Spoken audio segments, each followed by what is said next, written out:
I'm Oliver Jewell from Marine Dynamics and the Dye Island Conservation Trust.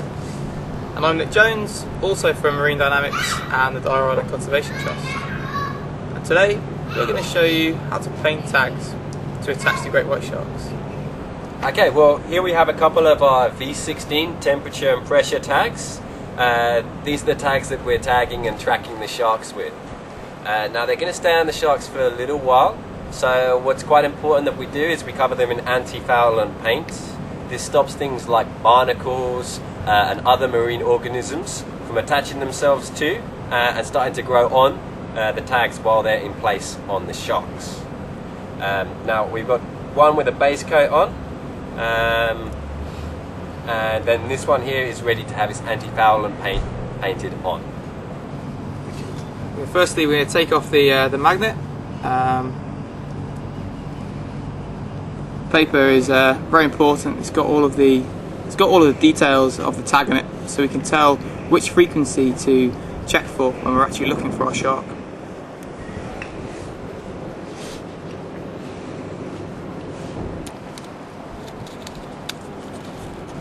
Okay, so now that our tag is clear of plastic, we can actually now go about again putting the anti-foulant paint back on.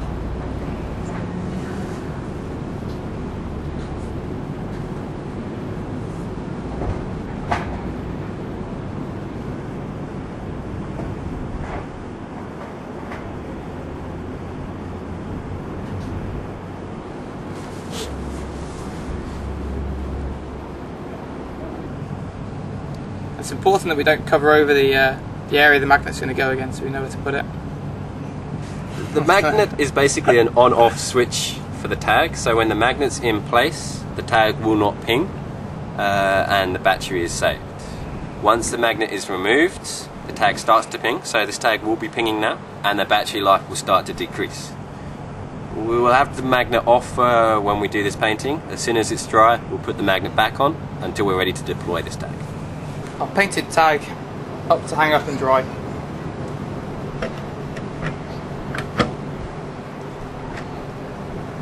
Okay, so now that two of our tags are dry, we can put the magnets back on just to turn the batteries off to make sure the power stays. Here's what we've already done. Now to attach the new one. So our area for the magnet is just here where we've not painted. So put the magnet on, use this elastic band,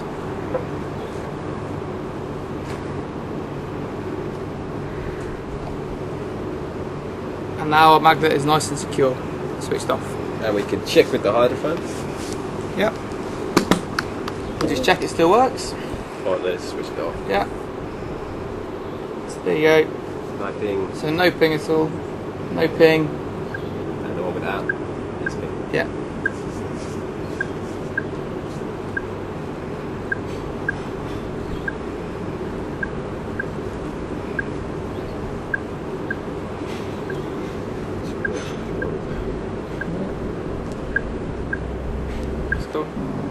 Okay, now I'm just checking on the tag. You can hear a slight pinging in the background. That's noise coming from this tag. We can put this hydrophone in the water when we want to find the shark, and as long as we're within about a 500-meter radius of the shark, we'll be able to hear it. We can switch to a directional hydrophone and find out exactly where it is in the water. The tag's also going to tell us temperature and depth of the tag. The ping is coded to tell you that.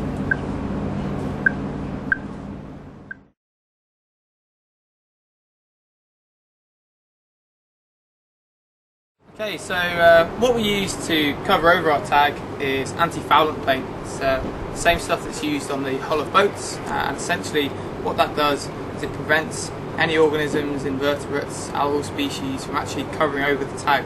So we can keep it nice and clean.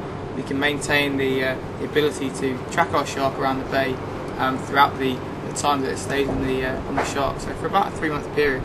It's really effective stuff, and it's nice and easy to put on as well. Paint it on the sides. This is our tag. This is our anti-foul tag.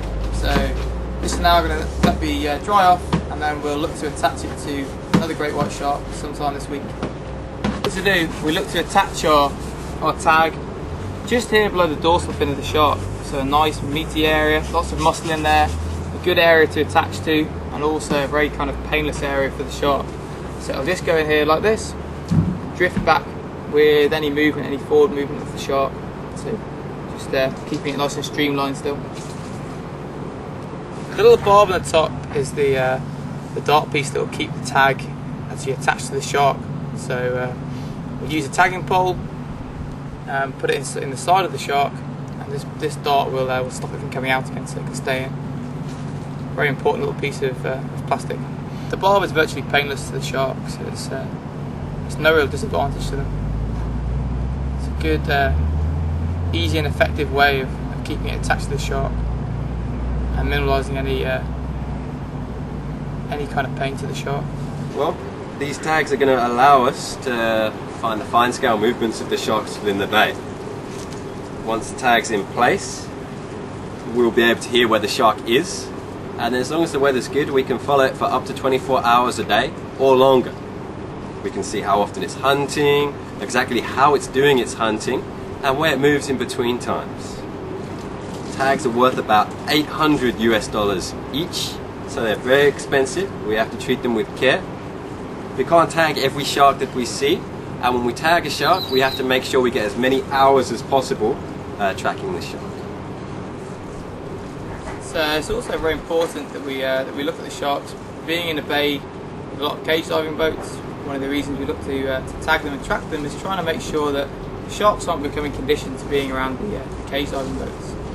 Trying to give a good reputation back to the industry, and also trying to collect as much research as we can to follow them around the bays.